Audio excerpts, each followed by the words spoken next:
Saudara, sejumlah masyarakat adat suku Awyu dan Moi Papua menggelar aksi damai dengan doa serta ritual adat di depan Gedung Mahkamah Agung Jakarta beberapa hari lalu. Aksi ini sengaja digelar sebagai bentuk perlawanan masyarakat adat Papua terhadap pihak-pihak yang dinilai hendak merebut hingga merusak tanah adat masyarakat suku Awyu dan Moi menjadi perkebunan sawit. Selain membawakan tari-tarian tradisional, mereka juga menggelar doa serta ritual adat sambil membawa sejumput tanah adat untuk diserahkan langsung kepada pihak Mahkamah Agung. Mereka pun mendesak Mahkamah Agung dapat memberikan putusan kasasi yang seadil-adilnya sesuai perlindungan hutan Papua.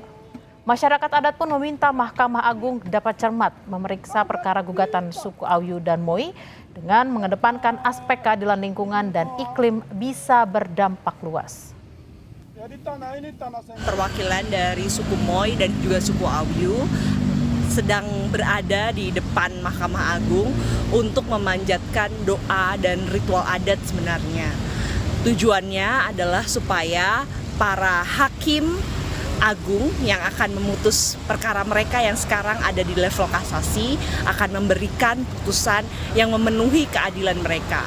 Keadilan dalam artian adalah mau memberikan keputusan yang kemudian sesuai dengan perlindungan hutan Papua, dengan perlindungan manusia Papua, dan juga perlindungan dunia ini dari krisis iklim.